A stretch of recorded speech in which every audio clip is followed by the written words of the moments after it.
In a world where our screens are overflowing with shallow, the superficial, the mindless, from the infinite unboxing videos to reaction videos and prank videos to being bombarded about success and productivity, can I take a moment to share something truly heartfelt with you, just between us? Dear diary, the weight of the world seems heavier today. As I sit in meditation this morning, a wave of deep frustration washed over me. The quietude of my mind, which used to be my refuge, now felt like a shallow pool, barely enough to wet my toes. The tranquility that once felt like a balm to my soul now feels worthless, almost superficial, in the face of the world's relentless turmoil. It's like I've been bandaging a wound that requires surgery. Over the past few years, I have sought solace in meditation, finding temporary respite from the chaos that surrounds us. But today, as the sun crept through the curtains and painted patterns on the floor, I couldn't help but feel that this personal peace is but a drop in the ocean of human suffering.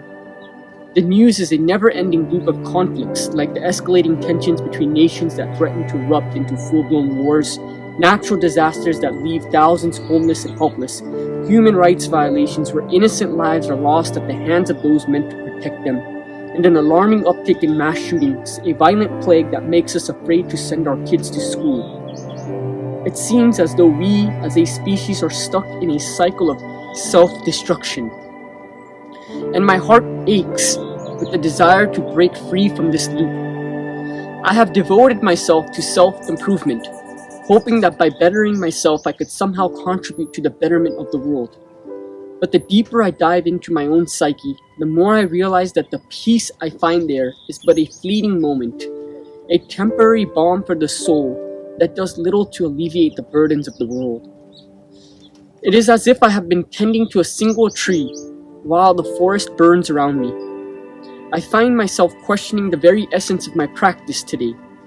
Will learning superficial techniques to quieten the mind transform our world, or do we not need something far more genuine? Is personal peace enough when the world around is crumbling? Is it enough to find tranquility within when there is so much discord without? Can we truly change as individuals if the collective consciousness remains mired in conflict and divisions? These questions haunted me as I moved through my day. Each moment of serenity tinged a sense of dissatisfaction and a yearning for something more profound. As the sun dipped below the horizon, painting the sky with hues of pink and orange, I found myself yearning for a deeper connection, not just with myself, but with the world at large. I long for a transformation that doesn't just soothe the soul, but ignites a fire within to bring about real lasting change. The fleeting moments of peace I find in my meditation now feel like a drop in the ocean of my heart's deeper desires. As I prepare for sleep, I cannot help but wonder, can humanity change?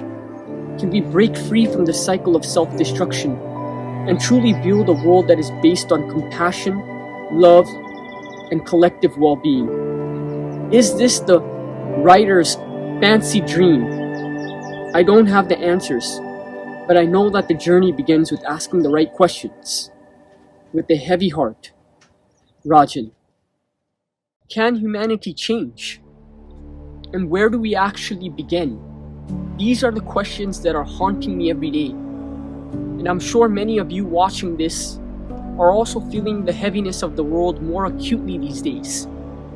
The uncertainty, the confusion, and the chaos, the rise in suicide rates, the increase in mass shootings, the war in Ukraine and Russia, which started in 2014 but didn't transpire into a full-blown war until February of 2022. And now, at the time of recording this video, we are in September of 2023 and the war is still going on. And now, a year later, that fire of concern has gradually dimmed and we feel helpless as the war continues. And this trend always happens when something takes place in our world. There's immediate concern in us, and then as time goes on, that concern that was in us doesn't stay alive. It fizzles out. We see this happening all the time with major catastrophes around the world.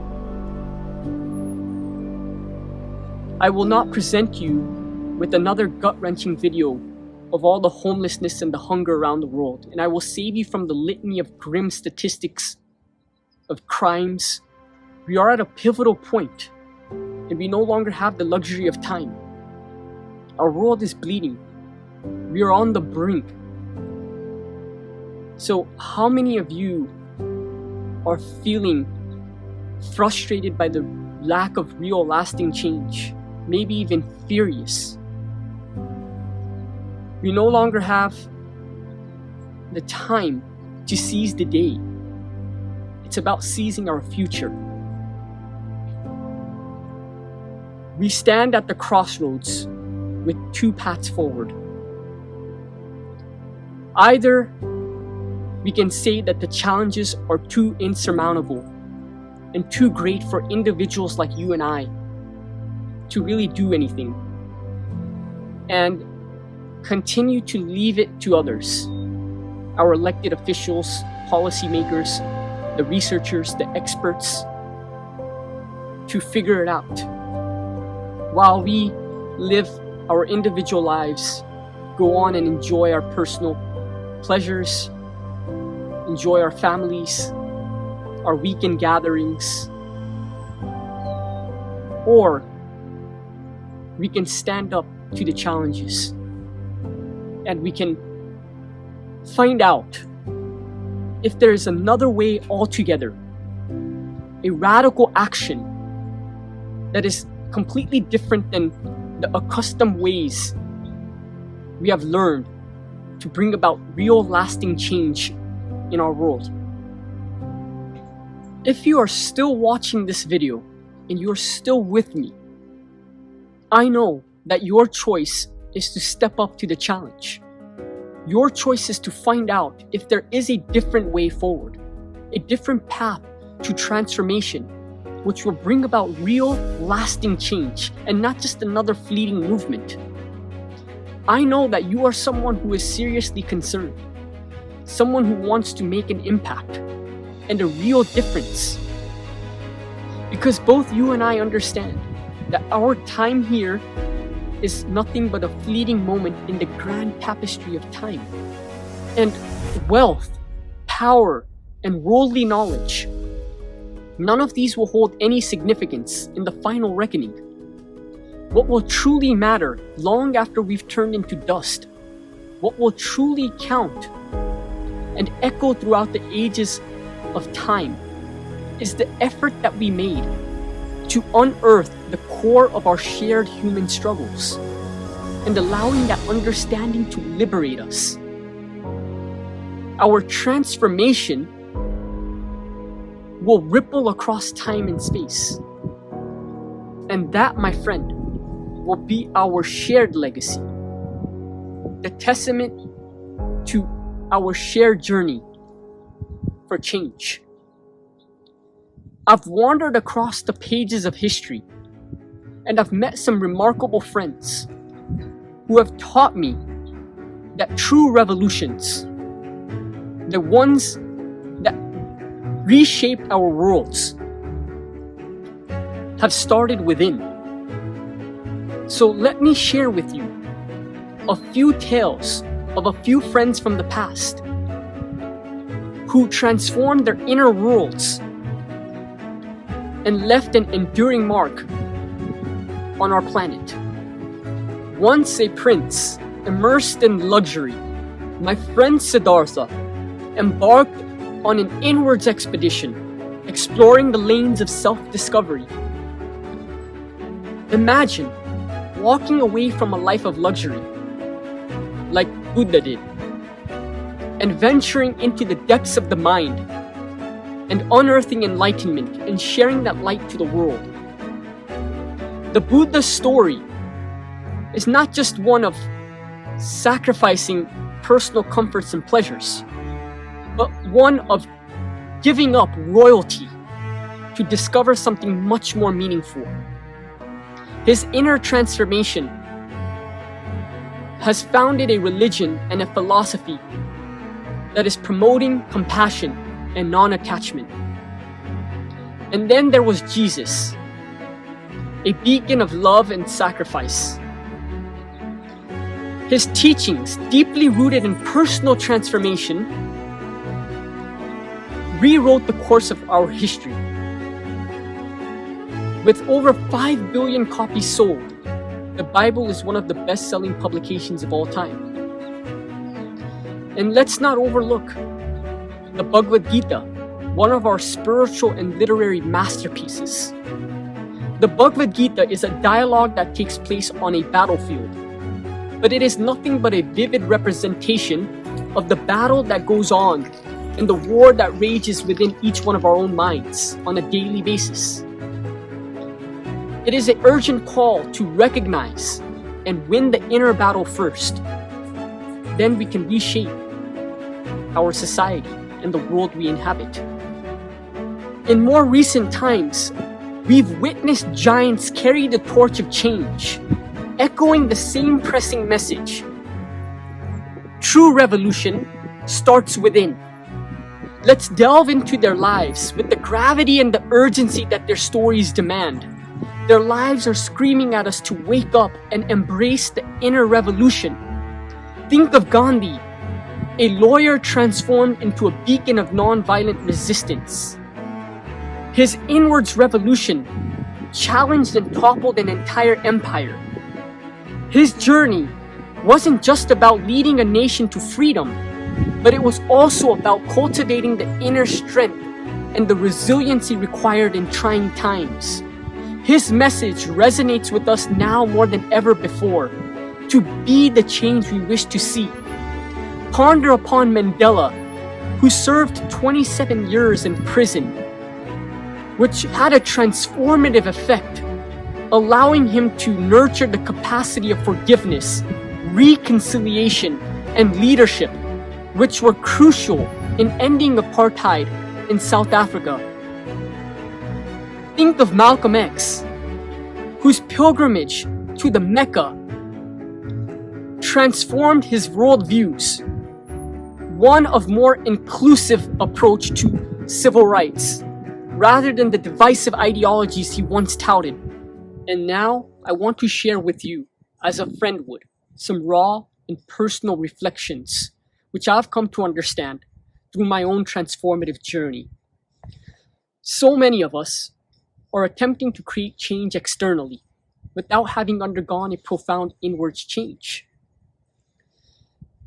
We have participated in volunteer work, in demonstrations, in protests, in social activism, and even lobbying officials. But the question remains, how many of us have genuinely transformed within?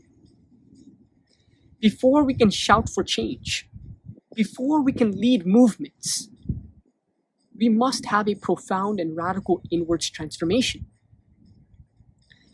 A journey of introspection, of laying bare the imperfections, the flaws, and the dangers of our own thought processes, and the various forms of psychological conditioning that we have been made from.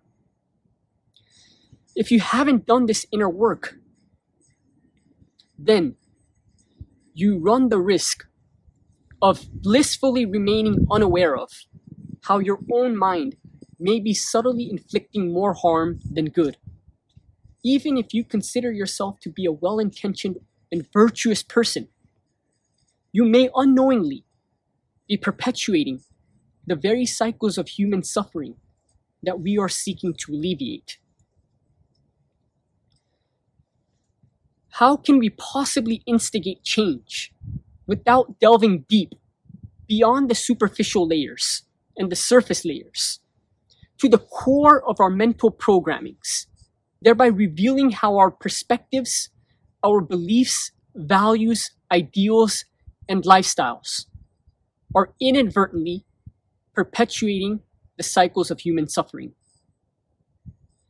Leo Tolstoy once said, "Everyone thinks about changing the world, but no one thinks about changing himself." And this rings so true. We may have pure intentions, but without having a profound inwards transformation, we run the risk of leading others astray, the unenlightened leading the unenlightened. And this leads me to the most meaningful and important realization I've had in my journey of inner transformation, a rather uncomfortable one.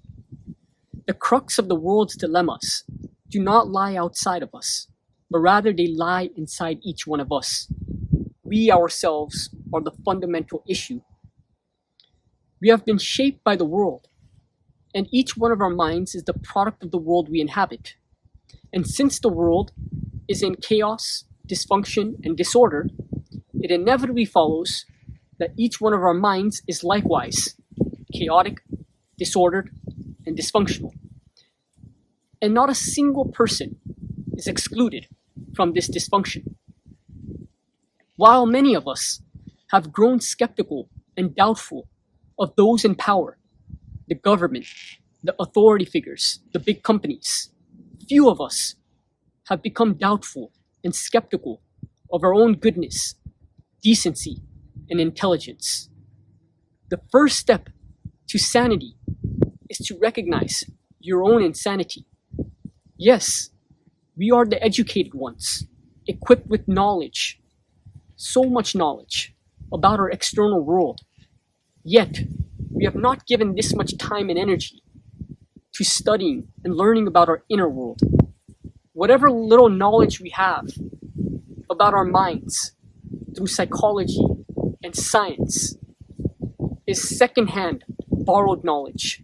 It lacks the raw authenticity of first-hand discovery and insights, of delving deep into our own psyche and stripping away the layers of conditioning that are in each one of our minds.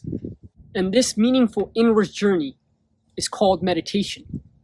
I am hesitant to use that word because I'm not talking about the surface level, the sleazy techniques where I close my eyes, isolate myself once or twice a day, chant mantras, follow my breath, perform visualizations, scan the body, or listen to binaural beats. These sorts of meditations offer nothing more than temporary ease. If I'm looking for temporary stress relief, I would choose to go outside, read a book, or play a sport. If I'm merely curious about accessing higher states of consciousness, I would choose to take drugs like marijuana, LSD, ayahuasca, or perhaps even sensory deprivation chamber. And to be clear, I'm not endorsing any of this. I'm simply making a point. You see, it has much more significance than what we've been led to believe. Genuine meditation is a potent catalyst addressing the monumental challenges we face, from climate change to human rights violations. I know it's a bold claim, but through my personal journey, I have come to see the immense potential it has beyond personal gains.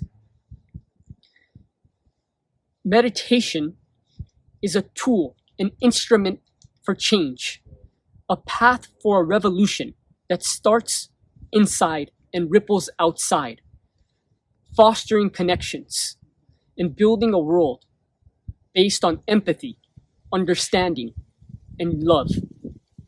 And as we embark on this inward journey together, in the next part of this 3-part video series, you will see why I speak with such urgency, why I believe that this inner transformation brought about through genuine meditation is not only the pathway to personal freedom, but more importantly, is a beacon of hope for our troubled world.